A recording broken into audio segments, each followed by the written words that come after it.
எனக்கு தெரிந்த ஒருவர் மிகப்பெரிய பொறுப்பில் இருக்கக்கூடியவர். அவர் எல்லா வேலைகளையும் தானே இழுத்து போட்டு செய்வார்.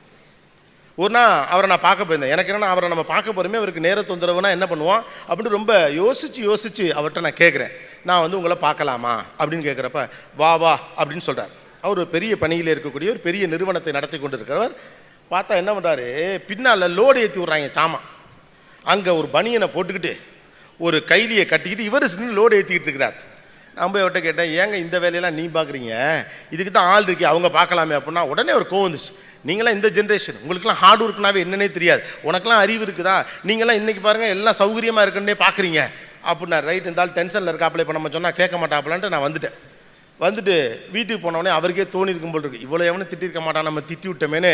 நீ வந்தப்போ நான் வேலை டென்ஷனில் இருந்தேன்ல, அதனால தான் உன்னை திட்டிட்டேன் அப்படின்னார். நான் சொன்னேன், நான் என்னைக்கு நீங்கள் வேலை டென்ஷனில் இல்லை, என்னைக்கு நீங்கள் வேலை டென்ஷனில் இல்லை. அவர் பெரிய நிறுவனம் ஒன்றை நடத்தி கொண்டு இருக்கிறவர்.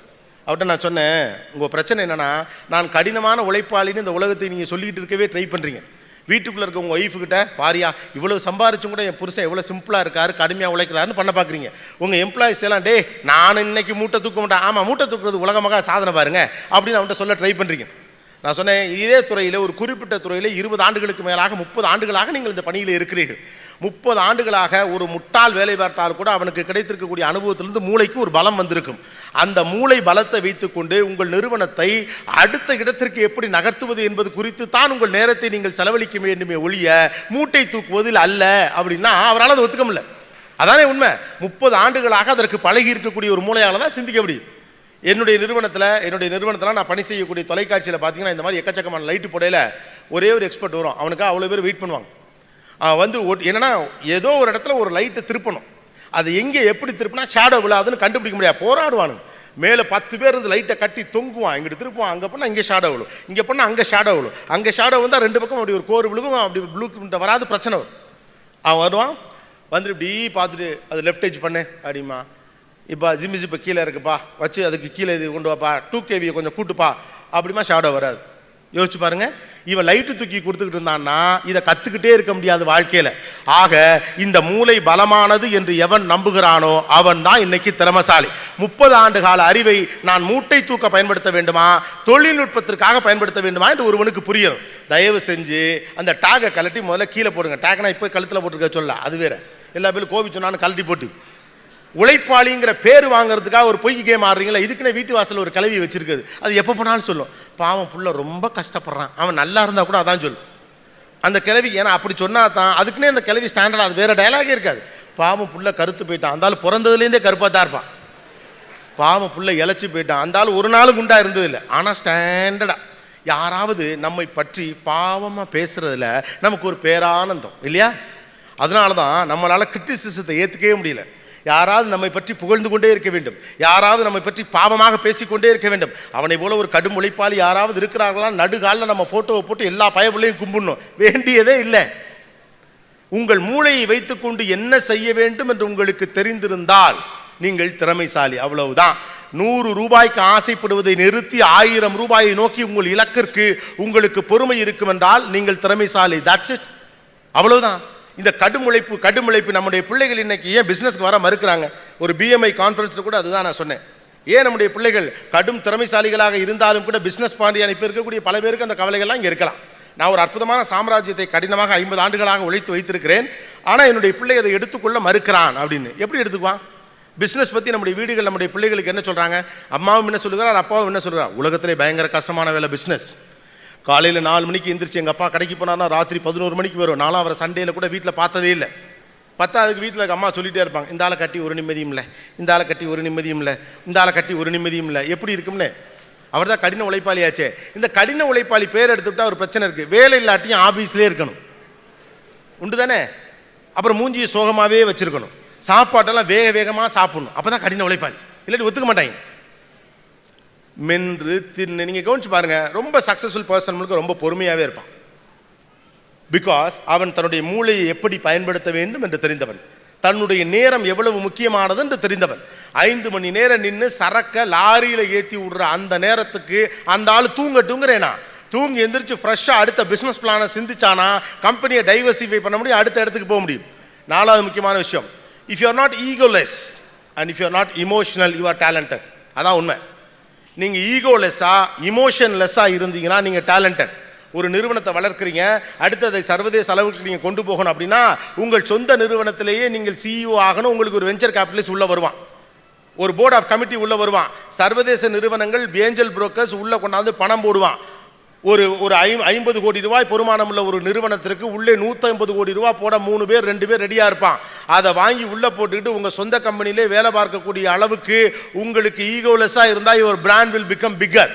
இல்லைன்னா நம்ம கடைசி வரைக்கும் ஒரு குடும்ப நிறுவனம் நடத்திக்கிட்டே இருக்க வேண்டியதான். ஆர்எஸ் தென்னமரக்குடி எண்ணெய் அப்படின்னு நம்மளே வச்சுக்க வேண்டியதான். அப்போ ஈகோலெஸ்ஸாக இருக்க நீங்கள் ரெடியா? இந்த ஐடியாவை முழுக்க யூத் தான் சொல்லுவான், யங்ஸ்டர் தான் சொல்லுவான். எப்படி பண்ண முடியும்?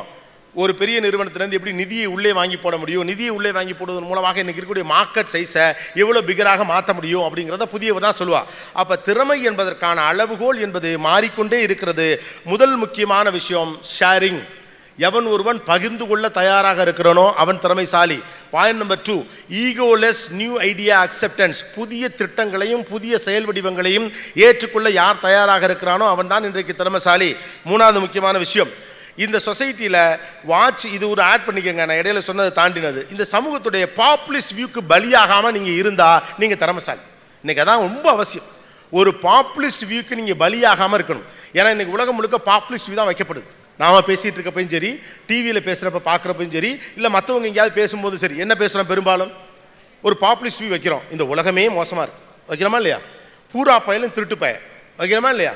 இன்னைக்கெல்லாம் யாரும் தன்னுடைய தாய் தந்தையை பார்த்துக் கொள்வதே இல்லை. தமிழ்நாடு முழுக்க முதியோர் இல்லங்கள் அதிகரித்து விட்டன.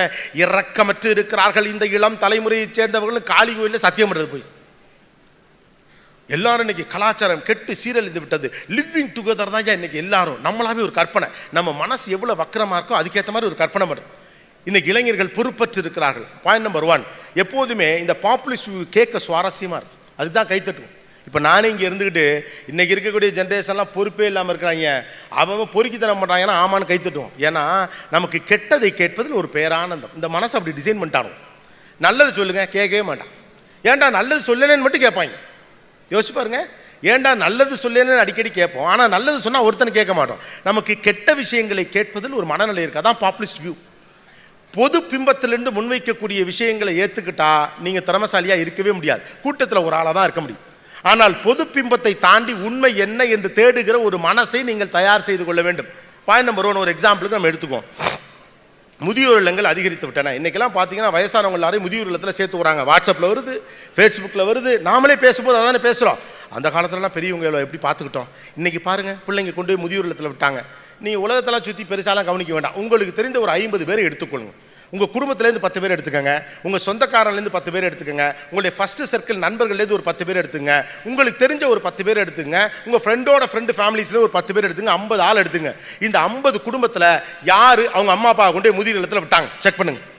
விரல் விட்டு எண்ணி விடலாம், விரல் விட்டு எண்ணி விடலாம். Point number 1. இல்லை உங்கள் குடும்பத்துலேருந்து நீங்கள் யாராவது கொண்டு போய் முதியோர் இல்லத்தில் உங்கள் அம்மா அப்பா விட்டீங்களா? அதுக்காக முதியோர் இல்லத்தில் கொண்டு போய் விடாமல் இல்லை, முதியோர் இல்லத்திற்கு கொண்டு போய் சேர்க்கக்கூடிய அவல நிலை ஒரு பக்கம் இருக்கிறது. ஆனால் அது எத்தனை பர்சன்டேஜ்? மொத்தமே ரொம்ப கம்மியாக. நீங்கள் விரல் விட்டு எண்ணிடலாம். நீங்கள் கவனித்து பாருங்கள் இந்த உலகத்தை.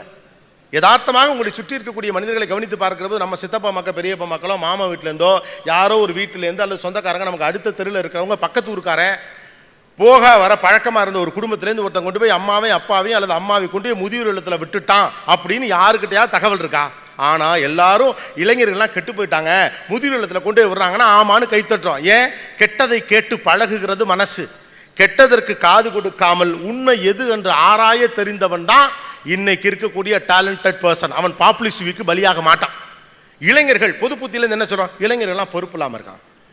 அருமையாக இருக்குது கேட்க இல்லையா? உடனே கைத்தட்டுறான். இளைஞர்களுக்கெல்லாம் பொறுப்பு இல்லை. ஆமாம், நீங்களாம் ரொம்ப பொறுப்பாக இருந்தீங்க பாருங்க. இளைஞன் எந்த காலத்தில் அந்த வயசில் பொறுப்பாக இருந்திருக்கான்? உண்மையாக யோசிச்சு பாருங்க. நீங்கள் 19 வயதிலே பொறுப்பாக இருந்ததை விட எழுதிக்கங்க 100 மடங்கு இன்னைக்கு 19 வயதிலே ஒரு இளைஞன் பொறுப்பாக இருக்கிறான். உண்மை அதுதான். அவன் திங்க் பண்ணுறான், படித்து முடித்த உடனே என்ன ஸ்பான்சர்ஷிப் எடுத்துக்கிட்டு நான் போய் வெளிநாட்டில் படிக்க முடியும்னு திங்க் பண்ணுறான். இந்த வயசுலேயே நான் ஏதாவது ஒரு வேலை பார்த்துக்கிட்டு என் அம்மா அப்பாவுக்கு ஏதாவது வகையில் உதவ முடியுமான்னு யோசிச்சு பார்க்குறான். நீங்க பார்க்காத ஒரு லைஃப் ஸ்டைல சென்னையிலையும் பெங்களூர்லையும் பார்க்குறவன் ஊருக்கு வர்றப்ப கொஞ்சம் கூட கவலைப்படாம உங்க கூட வந்து கடையில் நிற்கிறான். ஒரு சாட்டர்டே சண்டே உங்களோட ஸ்பெண்ட் பண்ண அவன் ரெடியா இருக்கிறான். அதான் உண்மை.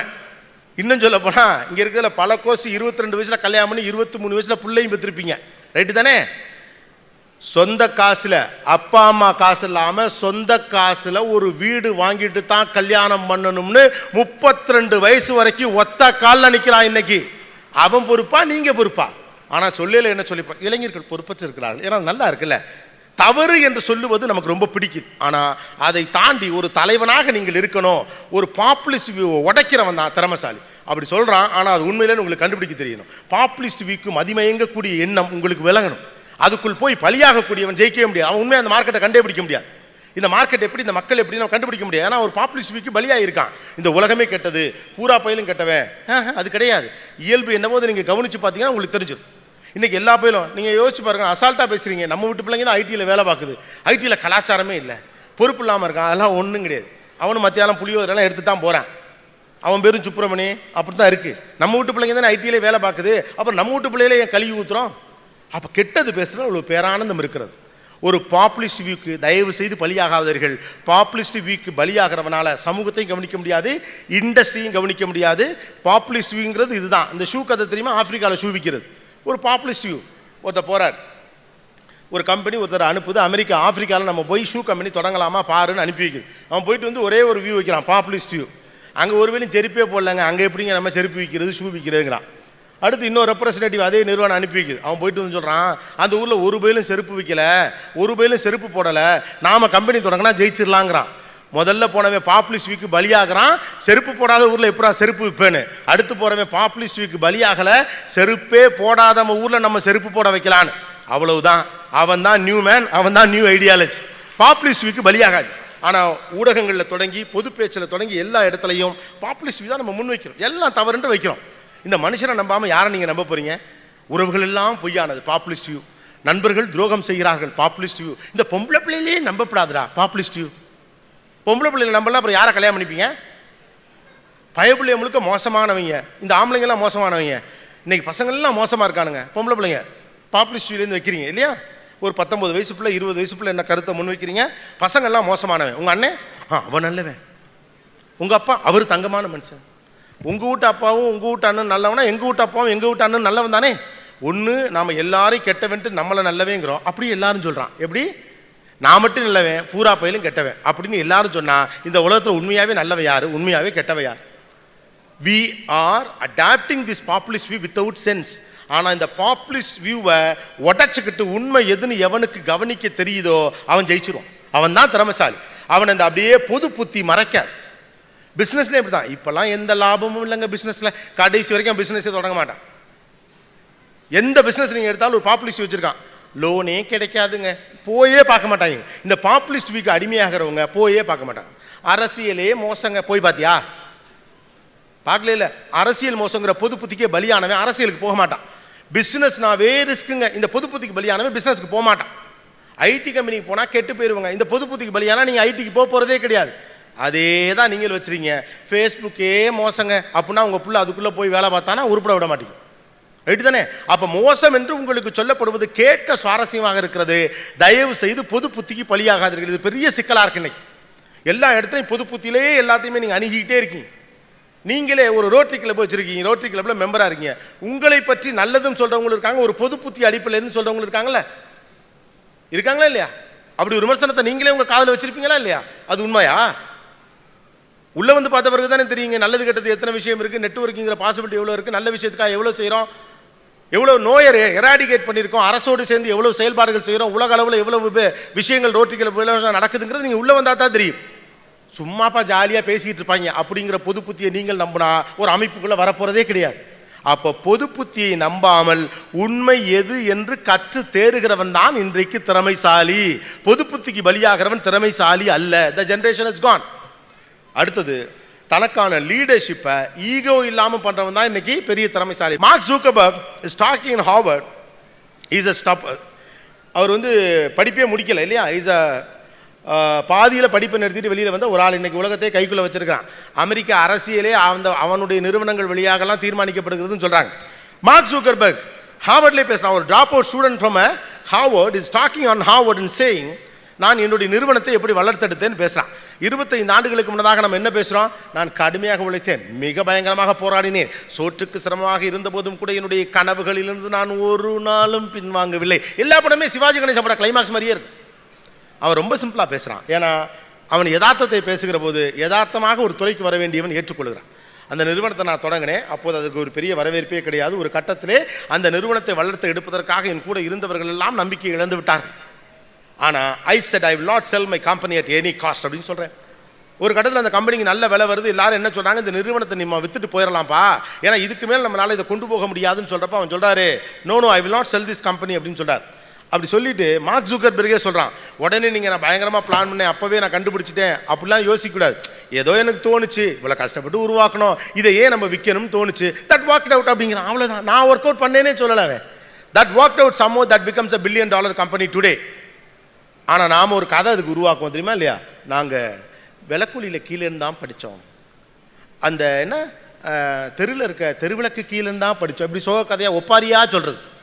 நான் ஒரு தடவை ஒரு ஃபங்க்ஷனில் ஒரு பெரியவர் பேசிகிட்டு இருந்தப்ப, நான் பெரியவங்களை குறைச்சி மதிப்பிட்டே நினைக்க வேண்டாம், உங்கள் கடின உழைப்பை நாங்கள் அங்கீகரிக்கிறோம், ஆனால் புதிய ஜெனரேஷன் கொண்டு வந்திருக்கக்கூடிய புதிய சித்தாந்தங்களையும் நீங்கள் ஏற்றுக்கொள்ளத்தான் வேண்டும்.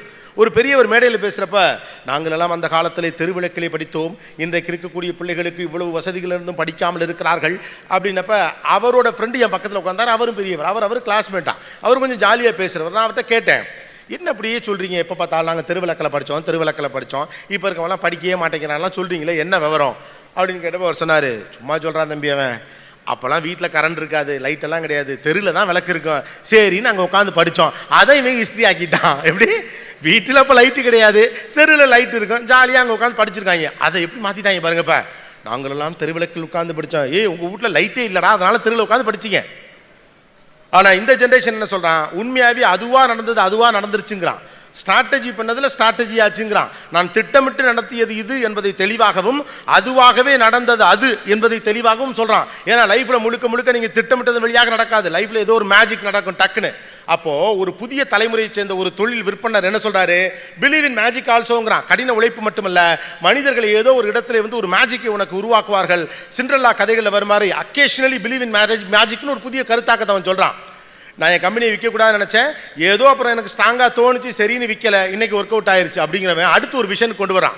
A dropout from Harvard can make $1 billion of company. Why not a people those who are studying in Harvard seriously?